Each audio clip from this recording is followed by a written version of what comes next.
Bonjour à tous. On va commencer par une question. Que voyez-vous? L'auteur anonyme a écrit en dessous, ma femme et ma belle-mère. Que voyez-vous? Alors, qui voyez-vous? Alors, qui voit une jeune femme? Qui voit une jeune femme? Très bien. Est-ce qu'il y en a qui voient d'autres choses? Il y en a qui voient une sorcière, une vieille femme. Alors, est-ce que tout le monde voit les deux? Non, je pense que tout le monde ne voit pas les deux. Alors, un petit coup de main. Là, que voyez-vous? Non, la jeune femme, la femme du dessinateur. D'accord? On voit ici son visage et elle regarde comme ça. Elle regarde de l'autre côté. D'accord? Mais si vous avez vu la vieille femme avant, vous allez retrouver la vieille femme. C'est ça qui est difficile. Maintenant, que voyez-vous? La femme âgée, la belle-mère. Non, elle n'a pas d'araignée sur l'œil, c'est son œil. Son menton, son nez, son œil. Voilà. Et maintenant, que voyez-vous? Est-ce que vous arrivez réellement à voir les deux ou vous voyez plutôt celle que vous avez vue en premier?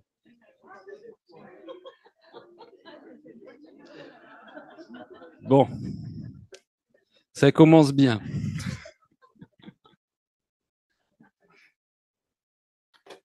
Je voulais vous illustrer une chose, combien il est difficile de changer de point de vue ou de compréhension quand on a déjà compris un texte de la Bible et qu'on a forgé sa compréhension sur une étude personnelle, sur des enseignements qu'on a reçus ou sur son expérience. Bien, ce matin, ça va être un exercice difficile pour chacun de nous, mais pas impossible. Parce que, en fait, Ésaïe 11, il fait partie de ces passages de l'Écriture qui nous poussent dans nos retranchements. Et on pourrait y passer des heures, hein, à étudier, à argumenter, à discuter, et je crains qu'à la fin, on soit toujours pas vraiment d'accord entre nous tous. Alors la tentation, quand on dit on va étudier Ésaïe, c'est de dire bon, Ésaïe 11, chut, on saute, parce que c'est plus facile. Mais on peut aussi se dire on va essayer d'étudier ce texte avec sérieux, avec humilité, et en prenant du recul, en acceptant qu'il y ait des divergences sur certains points qui ne sont pas finalement fondamentaux, qui ne sont pas essentiels. Mais ils ont quand même leur importance. Alors, on va essayer de faire cet exercice ensemble. Je vous propose de lire Ésaïe 11. On va découper le passage en plusieurs. On va commencer par les versets 1 à 5, déjà. Ésaïe 11, versets 1 à 5, je vous laisse le temps de trouver sur votre téléphone ou dans votre Bible.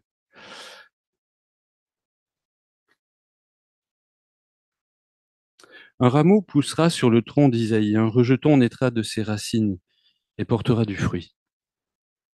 L'Esprit de l'Éternel reposera sur lui, et cet Esprit lui donnera le discernement, la sagesse, le conseil, la force. Il lui fera connaître l'Éternel et s'attacher à lui. Son plaisir sera d'obéir à l'Éternel. Il ne jugera pas d'après les apparences, et il n'arbitrera pas d'après des oui-dire. Il jugera les pauvres avec justice, il arbitrera selon le droit en faveur des malheureux du pays. Il frappera la terre de sa parole comme avec un bâton, le souffle de sa bouche abattra le méchant. Il aura la justice pour ceinture à ses reins et la fidélité pour ceinture à ses hanches. On va s'arrêter là et on va essayer de déjà remettre un peu de contexte. On avait vu avec l'étude des premiers chapitres d'Ésaïe, ça fait quelque temps maintenant qu'on a commencé, combien la colère de Dieu s'est accumulée et elle est grande contre son peuple d'Israël, que cette colère était justifiée à cause de ses mauvais agissements. Et Dieu est contraint de juger Israël ainsi que les peuples alentours. Et pour résumer, j'ai trouvé qu'il y avait une note dans la Bible d'études Summer qui était très bien faite. Du coup, je vous la lis. Israël refuse de se confier en l'Éternel en préférant placer sa confiance dans la puissance assyrienne. Il aime mieux se livrer aux pratiques païennes de la divination que de se mettre à l'écoute de la loi. Il prend plaisir à commettre le mal et l'injustice plutôt que de pratiquer le droit et la justice. La Syrie sera l'instrument choisi par l'Éternel, le maître de l'histoire, pour rétribuer aussi bien le royaume du Nord que celui de Juda. Vous vous souvenez, Israël était divisé en deux royaumes. Voilà, fin de citation. C'était pour faire un résumé. Mais on voit dans les chapitres qui précèdent que l'Assyrie, elle aussi, va être à son tour jugée et abaissée. Et Ésaïe, il utilise une image souvent pour représenter des peuples ou les autorités. Il les compare à des arbres que Dieu abat, détruit par le feu, ou des grandes forêts. Mais bien que Dieu veuille exercer ce jugement sur Israël et sur les nations, depuis le début, Ésaïe insiste sur le fait que Dieu va préserver un reste parmi le peuple d'Israël. Et il commence déjà en Ésaïe 1, au verset 9, on l'avait étudié. Si l'Éternel, le Seigneur des armées célestes, ne nous avait laissé un faible reste, nous ressemblerions à Sodome et nous serions comme Gomorrhe, c'est-à-dire qu'il n'y aurait plus rien. Et on lit en Ésaïe 6, 12, l'Éternel enverra ses habitants au loin, et le pays sera à l'état d'abandon en ce qui concerne Israël. S'il y subsiste encore un dixième du peuple à son tour, il sera embrasé par le feu.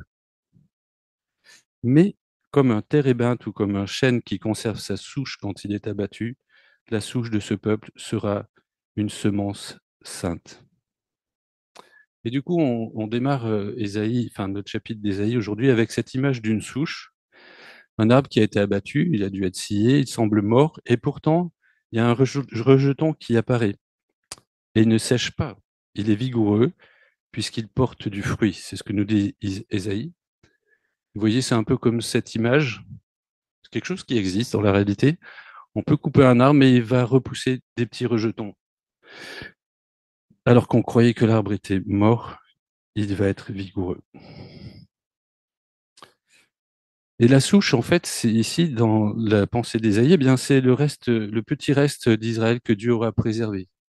De ce reste, un membre de la dynastie royale de la tribu de Juda, un fils d'Isaïe va apparaître. Et il dominera et il sera glorieux. Ce sera donc comme finalement un nouveau David. Il n'a pas dit un rejeton de David, mais un rejeton d'Isaïe, pour nous dire c'est quelqu'un qui va être comparable à David. Alors j'imagine que les lecteurs d'Ésaïe, ils se sont grattés la tête, ils ont dit mais c'est quoi ce rejeton, c'est qui? Alors nous, je me dis mais on est vraiment privilégiés parce que on a la réponse. Et ce matin, elle a été lue. Et c'est dans Romains que on va trouver la réponse de qui est ce rejeton. Parce que dans l'église de Rome, il y avait des chrétiens d'origine juive et païenne. Alors ça posait des problèmes parce que certains qui avaient toujours dit nous on mange pas de viande avec le sang ou on mange pas ceci cela, ils se retrouvaient avec des païens qui eux mangeaient tout. Alors Paul va leur dire attendez, il faut que vous appreniez à vous accueillir les uns les autres parce que c'est ce que Jésus a fait. Jésus est venu et pour les juifs et pour les païens et il va dire dans Romains 15 au verset 7, accueillez-vous donc les uns les autres tout comme le Christ vous a accueillis pour la gloire de Dieu. Voici en effet ce que j'affirme, c'est d'abord que le Christ est venu se mettre au service des Juifs pour montrer que Dieu est fidèle en accomplissant les promesses faites à leurs ancêtres, et c'est ensuite qu'il est venu pour que les non-Juifs, de leur côté, louent Dieu à cause de sa bonté, comme le dit l'Écriture. Et il cite à ce moment-là, « Je veux te célébrer parmi les nations et je chanterai ta gloire ». Et puis un peu plus loin, au verset 12, il précise ceci, et ça nous intéresse bien particulièrement. Ésaïe dit de son côté, un rejeton naîtra d'Isaïe, on le verra se lever pour mener les nations et les peuples païens mettront en lui leur espérance. Alors merci Seigneur d'avoir inspiré Paul, parce que là, on est sûr de l'interprétation. Ce rejeton d'Isaïe, c'est Jésus. Et ici, Paul affirme trois choses. Ce rejeton, c'est Christ.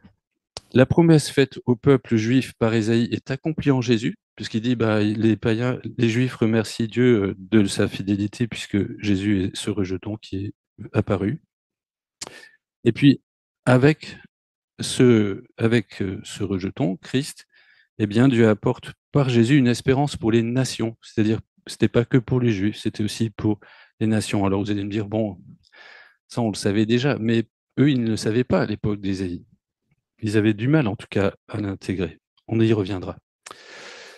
Alors, voilà. Déjà, essayons de voir qui est ce rejeton. Enfin, comment il était dépeint par Ésaïe et comment on le reconnaît en Jésus. Ésaïe 11, au verset 2, il précise: l'Esprit de l'Éternel reposera sur lui, et cet Esprit lui donnera le discernement, la sagesse, le conseil et la force.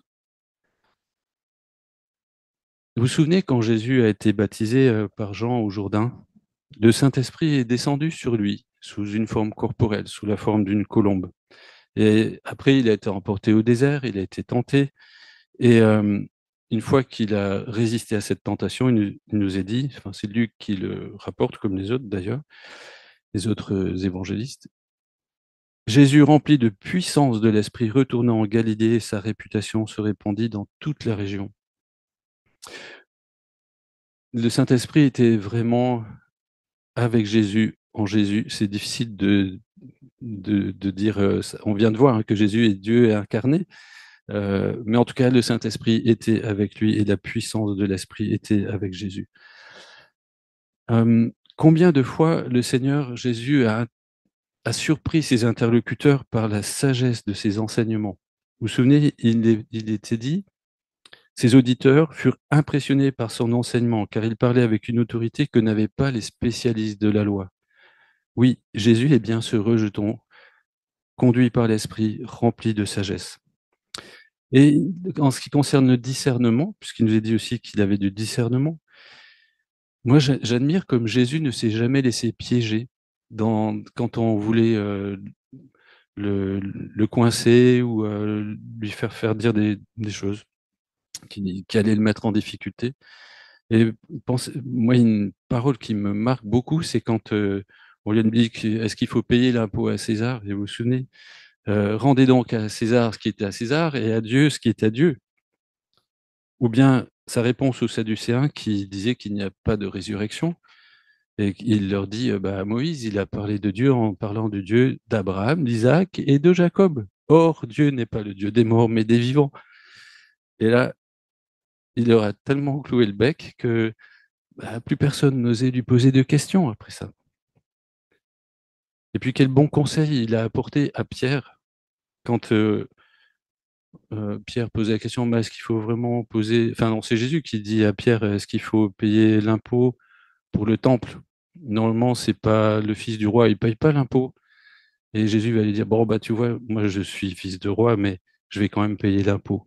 Et vous savez, il va aller pêcher un poisson, et dans le poisson, il y a de quoi payer l'impôt pour le temple, et pour lui, et pour Jésus. Le Seigneur Jésus avait une sagesse incroyable. Il avait du discernement, il avait de bons conseils, et il avait une force qu'on ne peut pas comparer.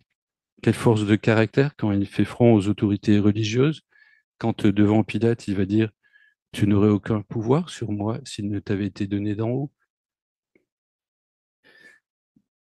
En fait, en Jésus, on retrouve tous ces traits de caractère, et c'est tous les traits de caractère qui manquaient cruellement au roi de l'époque. Et c'est tous les traits de caractère qui sont indispensables pour un bon roi ou pour un bon juge. Au verset suivant, verset 2, il nous est précisé, il lui fera connaître l'Éternel, enfin l'Esprit hein, qui est avec lui, qui l'accompagne, il lui fera connaître l'Éternel et s'attacher à lui, son plaisir sera d'obéir à l'Éternel. Est-ce qu'on ne reconnaît pas Jésus là? euh, Jésus avait affirmé, mon Père a remis toutes choses entre mes mains, personne ne connaît le Fils si ce n'est le Père, et personne ne connaît le Père si ce n'est le Fils, et celui à qui le Fils veut le révéler. Et il y a personne qui peut mieux euh, parler du Père si ce n'est Jésus. Il est réellement ce rejeton d'Isaïe qui était annoncé. Son plaisir, il l'a exprimé quand euh, Les disciples lui demandent, mais n'as-tu rien à manger? Jésus dit, mais ce qui me nourrit, c'est d'accomplir la volonté de celui qui m'a envoyé et de mener à bien l'œuvre qu'il m'a confiée. On pense aussi quand il chasse les vendeurs du temple et que les disciples repensent à cette parole, le zèle de ta maison me dévore. À la suite, au verset 3, il nous est dit, il ne jugera pas d'après les apparences, il n'arbitrera pas d'après des oui-dire, il jugera les pauvres avec justice, il arbitrera selon le droit en faveur des malheureux du pays. Vous vous souvenez comment les malheureux du pays étaient considérés par les autorités religieuses de, d'Israël à ce moment-là? Et à un moment donné, Jésus est remis en question, on remet en question son autorité et sa personne. Et Jésus, pour se défendre, va dire, bah, vous jugez selon des critères purement humains. Moi, je ne juge personne.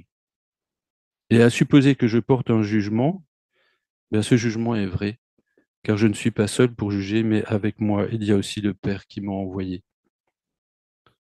Jésus, il jugeait pas comme nous on juge. C'était pas simplement sur des a priori, sur les habits, sur la condition sociale, sur non. Lui, il avait un autre regard parce que il est Dieu et il a Dieu avec lui. Jésus n'a jamais mis arbitrairement de côté les plus faibles ou les malheureux, mais il est allé vers les mendiants, les lépreux, les estropiés, ceux qui avaient mauvaise réputation, qui étaient mis de côté. Et son argument, quand on le lui reproche, Jésus dit, ce ne sont pas ceux qui se portent bien qui ont besoin de médecins, mais les malades. Je ne suis pas venu appeler des justes, mais des pécheurs. Pensez aussi à cette femme adultère prise en flagrant délit, qu'on a amenée devant Jésus sans le monsieur, pour qu'on la... et on lui a posé cette question, faudrait pas la lapider là? Mais Jésus n'a pas porté un jugement hâtif. Il a en réalité amené chacun à se juger soi-même et tous sont partis en renonçant à jeter la première pierre parce que tous avaient péché. Au verset 4, la suite, il frappera la terre de sa parole comme avec un bâton, le souffle de sa bouche abattra le méchant. Il aura la justice pour ceinture à ses reins et la fidélité pour ceinture à ses hanches. Euh, Ici, c'est pas une image qu'on aime bien parce qu'elle semble violente, mais en même temps, la justice, il faut qu'elle s'exerce à un moment donné. Et Jésus, c'est par sa parole qu'il apporte un jugement. Alors j'y vois deux façons, enfin deux aspects. Dans Jean 5 au verset 22, Jésus dit, le Père ne juge personne, mais il a remis tout jugement au Fils, afin que tous honorent le Fils comme ils honorent le Père. Celui qui n'honore pas le Fils n'honore pas le Père qui l'a envoyé. En vérité, en vérité, je vous le dis, celui qui écoute ma parole et qui croit à celui qui m'a envoyé a la vie éternelle, et il ne vient pas en jugement, mais il est passé de la mort à la vie. C'est-à-dire que Jésus nous a expliqué comment Dieu voulait nous sauver, et soit on croit à sa parole et on est sauvé, soit on ne croit pas et on est jugé. On en a déjà souvent parlé. Et du coup, en ce sens, sa parole, c'est comme un bâton qui juge. Parce que si on croit qu'on obéit à sa parole, on est sauvé. Si on refuse de croire, on est jugé. Sa parole est un bâton qui apporte un jugement.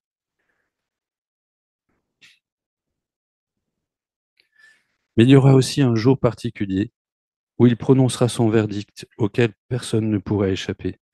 Et l'apôtre Paul avertit sérieusement les Athéniens. Vous savez, quand il était allé à Athènes, il y avait toutes sortes de dieux. Ça, ça le rendait un peu malade. Mais malgré tout, il voulait vraiment que les Athéniens se saisissent de la vie éternelle qui est en Jésus. Et il leur dit, Dieu ne tient plus compte des temps où les hommes ne le connaissaient pas. Aujourd'hui, il leur annonce à tous et partout qu'ils doivent changer, dans d'autres traductions, qu'ils ont à se repentir. Car il a fixé un jour où il jugera le monde entier en toute justice par un homme qu'il a désigné pour cela, ce dont il a donné à tous une preuve certaine en le ressuscitant d'entre les morts. Et le seul que Dieu ait ressuscité d'entre les morts jusqu'à présent, c'est Jésus. On vient de le célébrer. Donc Jésus, oui, il apporte un jugement par sa parole, mais il y a un jour où il va juger aussi. Et il est temps, tant qu'on est vivant, de se réconcilier avec lui, pour que lui soit ce juste juge qui nous fera échapper au jugement dernier.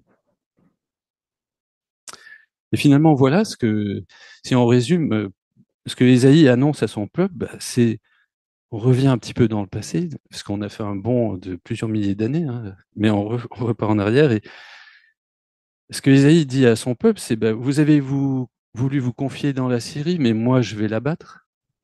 Ce peuple, il va disparaître. Et vous vouliez pas me suivre, mais moi, après vous avoir châtié par ce peuple, après vous avoir châtié à cause de votre endurcissement, eh bien, je vais faire sortir du reste de ce peuple un roi tel que vous n'en avez jamais vu. Et ça, je trouve ça merveilleux. Vous voyez, c'est que Dieu a réussi à garder un reste qui soit une lignée qui permette que le rejeton d'Isaïe apparaisse. Dieu a toujours veillé à ce qu'il puisse accomplir son plan de salut malgré les jugements qui étaient nécessaires et sur le peuple juif et sur les autres nations. Et ce roi qui va, enfin, là il est présenté surtout comme un juge, mais on sait aussi ailleurs qu'il est ce roi qui va venir, bien il va rétablir toutes choses. Il va tout refaire de façon merveilleuse. Et en particulier, il va rétablir la justice, la paix, qui sont tellement absentes du quotidien des Juifs de l'époque. Vous vous souvenez, on avait déjà vu leur façon de faire, que Dieu avait en horreur leur sacrifice, parce que vraiment, c'était complètement hypocrite, il y avait de l'injustice, de l'immoralité. Enfin, on l'a rappelé dans le résumé en introduction. Et nous, aujourd'hui, nous savons que ce roi, c'est Jésus. Et Ésaïe, il annonce encore des choses incroyables pour l'époque, peut-être difficiles à croire aussi pour aujourd'hui, parce qu'il dit qu'il va apporter la paix et l'harmonie parmi les hommes, sur la terre. Il va réunifier le peuple d'Israël après l'avoir restauré. Il va attirer à lui les nations étrangères. Il va délivrer Israël de ses ennemis alentours, comme au temps de David. Donc ce sont 4 points qu'on va essayer de voir maintenant. Et on va continuer la lecture de notre texte. Ça va, vous suivez?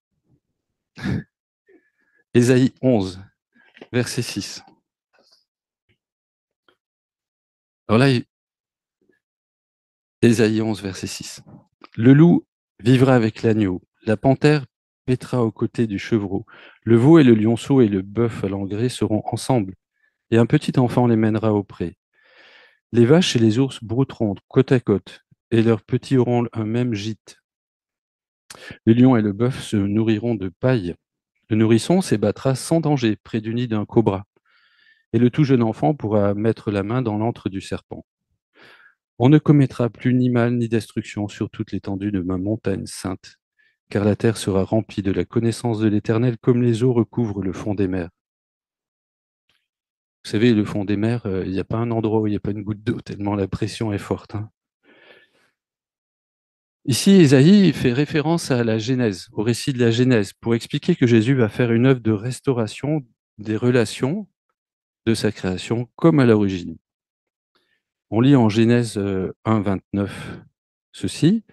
Dieu dit, voici, je vous donne toute herbe portant de la semence et qui est à la surface de toute la terre, et tout arbre ayant en lui du fruit d'arbre et portant de la semence. Ce sera votre nourriture. Et à tout animal de la terre, à tout oiseau du ciel, à tout ce qui se meut sur la terre ayant en moi un souffle de vie, je donne toute herbe verte pour nourriture. Et cela fut ainsi. Donc, ça a existé déjà. Les animaux mangeaient que de l'herbe, et les humains aussi, et des fruits. Et ce n'est qu'après le déluge que les animaux ont eu peur de l'homme, ce qui est un drame pour le photographe animalier, et que le régime alimentaire de l'homme a changé. On s'est mis à manger de tout, et des animaux. Verset Genèse 9, 2, vous serez un sujet de crainte et d'effroi pour tout animal de la terre, pour tout oiseau du ciel, pour tout ce qui se meut sur la terre et pour tous les poissons de la mer. Ils se sont livrés entre vos mains ils sont livrés entre vos mains. Tout ce qui se meut et qui a vie vous servira de nourriture. Je vous donne tout cela comme l'herbe verte. Nous savons que la création attend une restauration. C'est l'apôtre Paul qui en parle dans Romains 8, où il dit la création attend avec un ardent désir la révélation des fils de Dieu. C'est-à-dire, la création attend le moment où on va découvrir ce que Dieu a fait avec les hommes qu'il a sauvés. Car la création a été soumise à la vanité non de son gré, mais à cause de celui qui l'y a soumise, avec l'espérance que elle aussi sera affranchie de la servitude de la corruption pour avoir part à la liberté de la gloire des enfants de Dieu. C'est-à-dire que quand les enfants de Dieu vont entrer dans la gloire, il va y avoir une libération de la création, de l'influence du péché. Et moi, ça m'émerveille, parce que je me dis, mais finalement, Jésus, il va tout rétablir. Tout ce qui a été gâché, abîmé, cassé, vous avez entendu la dernière fois, le péché a tout cassé, a tout abîmé. Eh bien, Jésus, lui, il va tout restaurer, tout rétablir. Et là, je me retrouve devant euh, ce dessin qu'on a vu tout à l'heure. Je ne sais pas si je dois regarder la femme ou la belle-mère. Comprenez, je ne sais pas si je dois rester sur uniquement de la symbolique, c'est-à-dire quelque chose qui parle d'une paix éternelle quand Dieu va établir une nouvelle réalité, puisque Ésaïe, à la fin de son livre, il va parler de nouveaux cieux, d'une nouvelle terre. Il n'y a pas qu'à la fin d'ailleurs, mais à la fin, il va rajouter que celui qui mourra à 100 ans, c'est qu'il a péché. Enfin, il reparle d'une longévité extraordinaire, comme on avait avant le déluge. Si on prend les âges avant le déluge à la lettre, eh bien, c'est aussi la notion d'une restauration de ce qui existait avant, de ce que Dieu voulait faire au départ. Eh bien, Jésus, il va l'accomplir. C'est-à-dire que finalement, malgré le péché, malgré toute la longue histoire tragique de l'humanité, Jésus va réussir à faire en sorte qu'on vive dans la présence de Dieu en paix, en harmonie avec sa création, en paix avec lui. Alors c'est pour ça que je vous dis, des fois, j'ai envie de voir plutôt les choses de façon symbolique, parce que sinon c'est compliqué, et d'autres fois, j'aime bien les animaux, j'aimerais bien retrouver des animaux qui vivent en harmonie et pouvoir les voir dans, sur cette nouvelle terre, ces nouveaux cieux que Dieu va créer. Et là, du coup, il y a des avis qui divergent. Parce que c'est compliqué de tout faire coller. C'est pas que la Bible est compliquée, hein, c'est que nous, on est compliqué et on est limité dans notre compréhension. Mais on y reviendra un petit peu après. En tout cas, une chose est sûre, et c'est ça finalement qu'il nous faut retenir et qui doit nous réjouir et éviter qu'on se dispute sur des sujets secondaires, eh bien, c'est que avec Jésus comme juge, la paix sera partout maintenue. Verset 9. On ne commettra plus ni mal ni destruction sur toute l'étendue de ma montagne sainte. C'est-à-dire là où Dieu sera, il y aura la paix. Avec Jésus, plus aucun mal, pas de destruction, plus de conflits, plus de guerre, pas de menace d'une Xème guerre mondiale. Et cette relation parfaite, cette harmonie entre la création, l'homme, entre les hommes entre eux, elle viendra en réalité d'une harmonie entre Dieu et les hommes. Parce que euh, ce que Ésaïe précise, c'est, il dit, car la terre sera remplie de la connaissance de l'Éternel comme les eaux recouvrent le fond des mers. Et je disais tout à l'heure, le fond de la mer, il n'y a pas un endroit où il n'y a pas une goutte d'eau. Donc ça veut dire que quand Jésus aura accompli tout ce qu'il veut accomplir, ceux qui seront là connaîtront tellement bien leur Dieu, ils seront comment dire, oui, en harmonie, en communion avec Dieu. Eh bien, cette communion, elle va déteindre sur leur relation et elle va déteindre sur tout le monde qui sera autour d'eux. Et là, je me dis, mais quel merveilleux juge on a en Jésus. Quel merveilleux juge. Souvent, on dit quel merveilleux sauveur, mais là, je trouve qu'il ressort bien comme ce juste juge qui fait régner la paix par la justice. Ésaïe va un peu plus loin encore. enfin, dans sa description, on a vu donc qu'il voulait rétablir l'harmonie, mais il va faire en sorte que les hommes soient unis. Verset 10, Ésaïe 11, il adviendra ce jour-là que le descendant d'Isaïe se dressera comme un étendard pour les peuples, et toutes les nations se tourneront vers lui, et le lieu où il se tiendra resplendira de gloire. Ça, c'est quelque chose que Jésus avait annoncé aux disciples. C'était un peu énigmatique, mais on le comprend bien, parce qu'il avait dit, et moi, quand j'aurai été élevé de la terre, vous vous souvenez ce qu'il avait dit? Et moi, quand j'aurai été élevé de la terre, j'attirerai tous les hommes à moi. Et ça, c'est quand même, pour un juif, c'est pas si simple. Parce que pour lui, c'est le peuple juif qui attire. Enfin, Dieu, il s'intéresse aux juifs, mais les autres, bon, c'est des païens. Non, non, j'attirerai tous les hommes à moi. C'est-à-dire que non seulement son peuple, mais aussi les païens seront amenés, enfin, seront attirés par lui. Vous vous souvenez, quand c'était tellement difficile pour eux de le comprendre que quand Pierre est allé à la demande de Dieu chez un païen qui s'appelait Corneille et qui lui a annoncé l'évangile et qui, du coup, il a mangé avec eux, ben, quand il est revenu, on lui a fait plein de reproches. Mais quand enfin ses amis chrétiens d'origine juive ont compris ce qui se passait, voilà leur réaction. Ils se mirent à célébrer la gloire de Dieu, donc ils se réjouissent en disant, ben, Dieu a donc aussi accordé aux non-juifs la possibilité de changer d'attitude, donc de se repentir et d'avoir la vie. C'était une révolution. Dans l'Apocalypse, on a une magnifique déclaration au sujet de Jésus.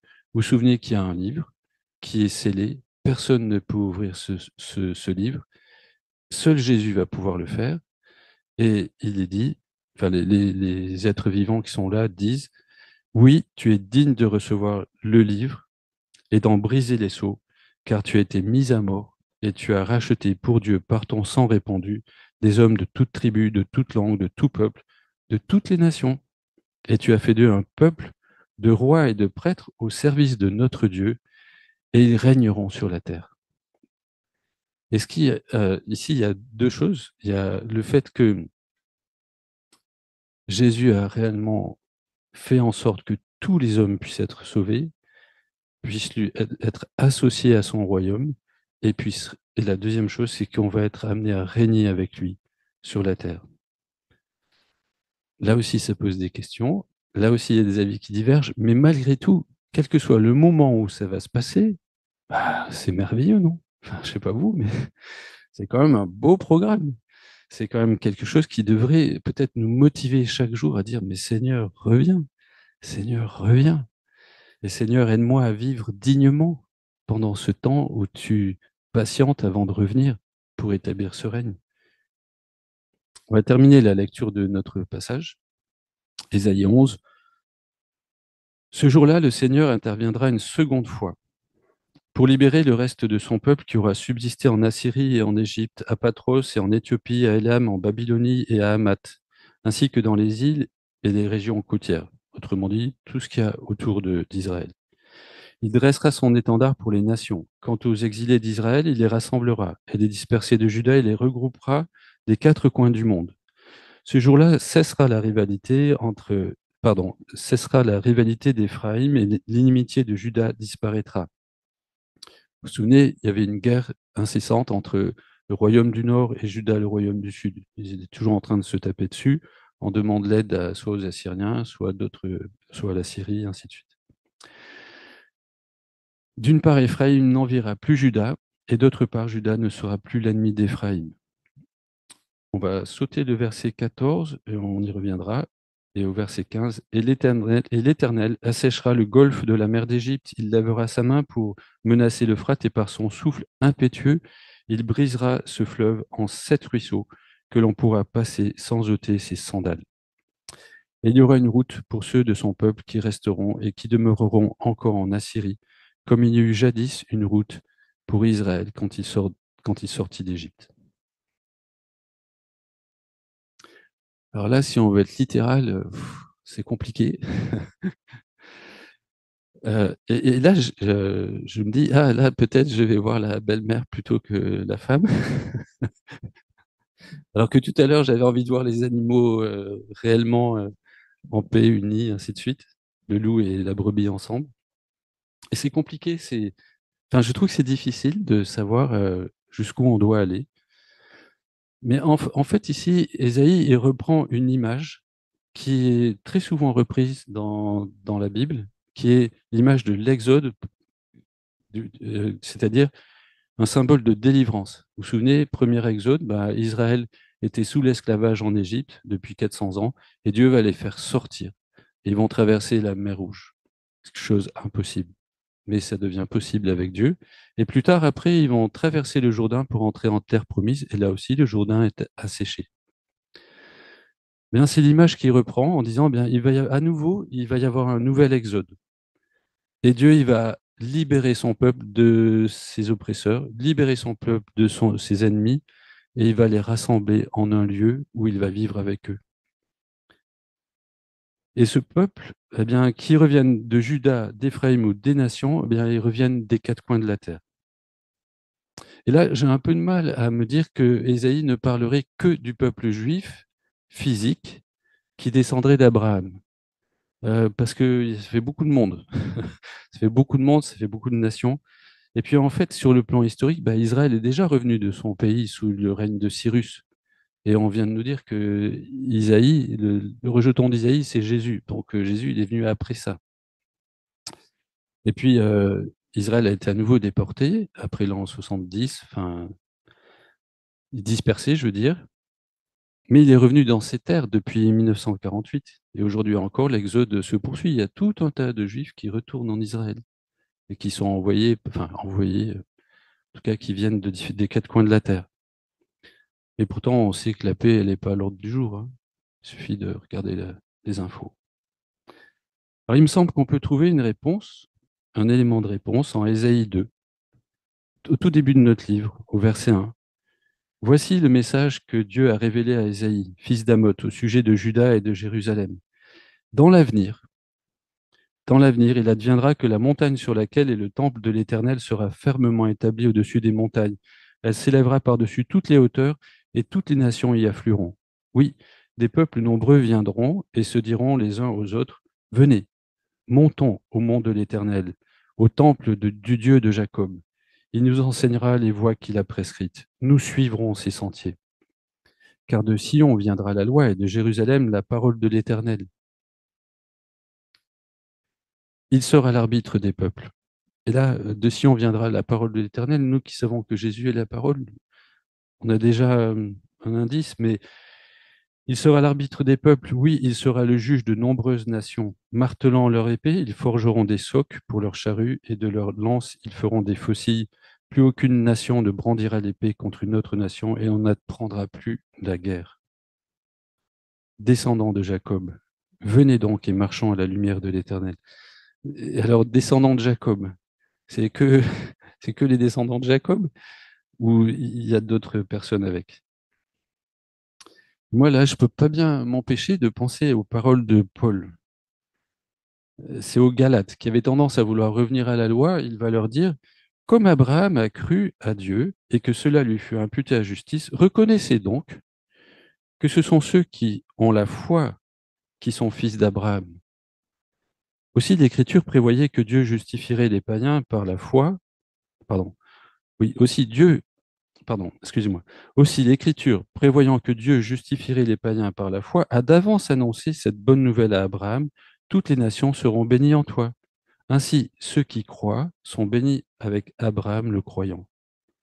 Et dans Éphésiens 2, au verset 14, car nous lui devons notre paix. Il a en effet instauré l'unité entre les Juifs et les non-Juifs, et abattu le mur qui les séparait. En livrant son corps à la mort, il a annulé les effets de ce qui faisait d'eux des ennemis, c'est-à-dire de la loi de Moïse, dans ses commandements et ses règles. Il voulait ainsi créer une seule et nouvelle humanité, à partir des Juifs et des non-Juifs, qu'il a unis à lui-même en établissant la paix. Avec cet éclairage de Paul, c'est difficile de ne pas penser quand même que ce peuple que Dieu rassemble, ce nouvel exode, ça ne concerne pas tous les nouveaux croyants, en fait, et qu'ils soient d'origine juive ou pas. Et que finalement, il est en train de parler de son nouveau peuple, de cette nouvelle humanité créée à partir des juifs et des non-juifs, et que c'est de cet exode-là qu'il est question. Et du coup, ça serait compliqué d'aller chercher une application littérale, d'autant plus qu'il vient de dire juste avant, il n'y aura plus la guerre, et là, on va voir qu'il y a encore, dans Ésaïe, il y a encore un verset qui parle d'envahir, ainsi de suite. Je me dis, vous voyez, selon la façon dont on voit Israël, le projet de Dieu pour Israël, selon la façon dont on voit, on a été enseigné, on va avoir du mal à passer de l'un à l'autre, mais quand même, il nous faut accepter qu'on puisse avoir une vision plus symbolique ici de ce peuple, de cet exode que littéral, il me semble. Et en même temps, ça n'empêche pas que Dieu euh, permette qu'il y ait des applications littérales, au moins en partie, de ces prophéties. Donc, on verra. On verra.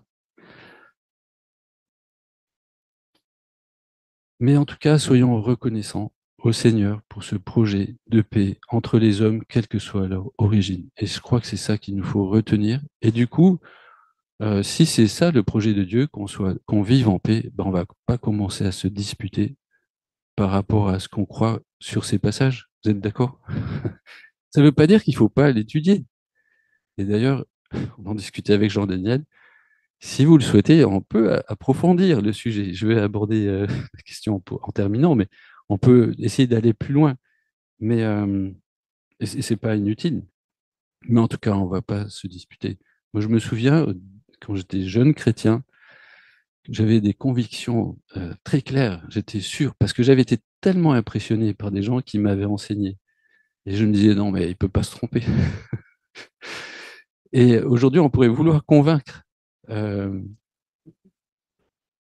les autres à penser comme nous, parce qu'on est tellement convaincus, on pense que c'est ça, mais c'est secondaire. Par contre, une chose est sûre, Jésus revient et en son temps, il établira un règne de justice et de paix et il unira tous les hommes, il unira, il va refaire une création, un nouveau cieux, des nouveaux cieux, une nouvelle terre et on va vivre en paix.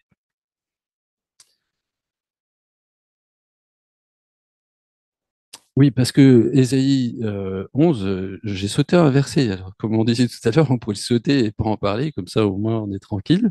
Mais il faut quand même en parler, parce que verset 14, il dit de concert, donc ces gens qui sont revenus en Israël, de concert, ils fonderont sur les collines des Philistins à l'ouest, ils pilleront les peuples de l'Orient et s'en prendront à Édom, à Moab et domineront sur les Ammonites.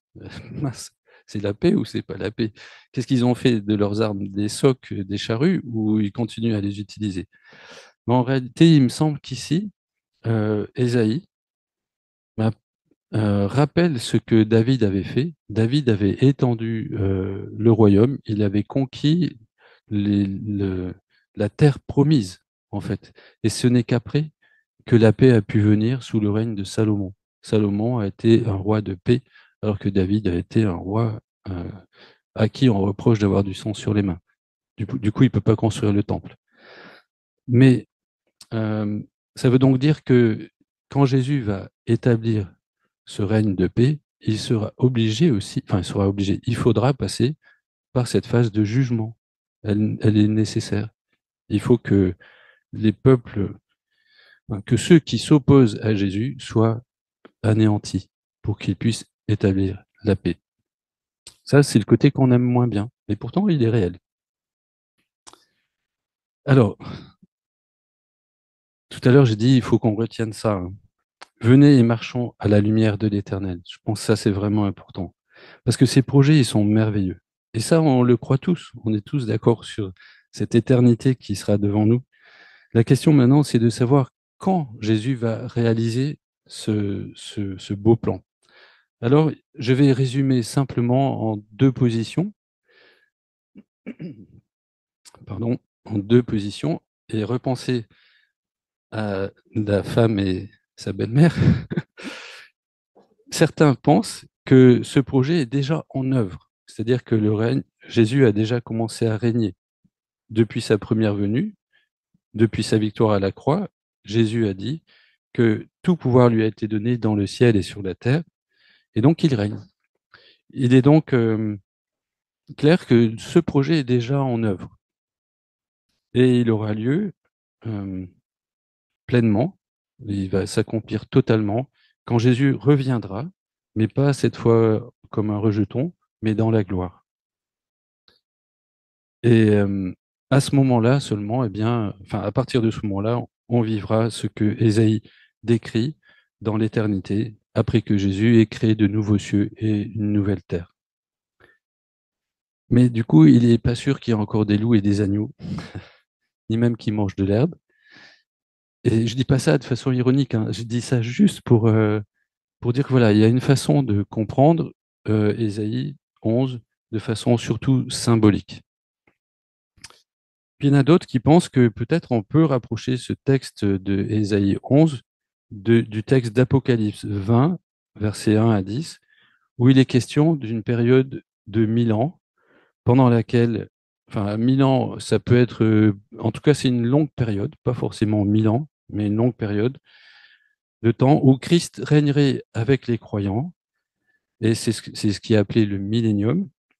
Et ce n'est que après ce millénium, donc ça permettrait de faire coller le loup, l'agneau, enfin, certaines images qu'on pourrait prendre au pied de la lettre, y compris le fait que certains vivent longtemps, que si on meurt jeune, parce que dans l'éternité, on ne mourra plus, vous êtes d'accord? Donc on ne peut pas mourir jeune, soit on est éternel, et ça permettrait de faire coller certains passages de l'Ancien Testament en considérant finalement que Jean a apporté un éclairage supplémentaire qui manquait avant. Et du coup, ça, c'est ce qu'on appelle le millénium, c'est-à-dire une période de 1000 ans où euh, les hommes régneraient avec Christ. Quoi qu'il en soit. Donc, on est ouvert à la discussion, hein, si jamais, parce que parmi nous, vous l'avez compris, euh, on n'a pas tous le même point de vue, mais c'est pas grave. On va continuer à apprendre à s'aimer et à s'accueillir les uns et les autres. Souvenons-nous oui, de cette exhortation de Paul, hein, aux Romains, qui disait accueillons-nous les uns les autres, avec nos différences de compréhension. Eux, c'était différent. Est-ce que je peux manger de la viande, pas de la viande? Est-ce que je peux manger de tout ce qu'ils ont au marché? Nous, il y a des points où on n'est pas sûr. Quand est-ce que Jésus revient? À quel moment? Il y a un millénium, il n'y a pas de millénium. On va s'accueillir les uns les autres. Et moi, quand j'ai commencé à aborder ce texte, je pensais avoir des idées plutôt claires. Et puis, on a échangé un peu avec des autres anciens. Et ce qui m'est revenu à l'esprit, c'est ce verset de Corinthiens. Si quelqu'un croit savoir quelque chose, il n'a pas encore connu comme il faut connaître, mais réjouissons-nous. Notre juge est juste, il établira son règne de paix, ça c'est certain. Et on peut vraiment le louer et l'adorer. Donc marchons à sa lumière. Et puis pour terminer, quand même, ceux qui sont mariés, les frères mariés, quand même, prenez soin de votre belle-mère autant que de votre épouse.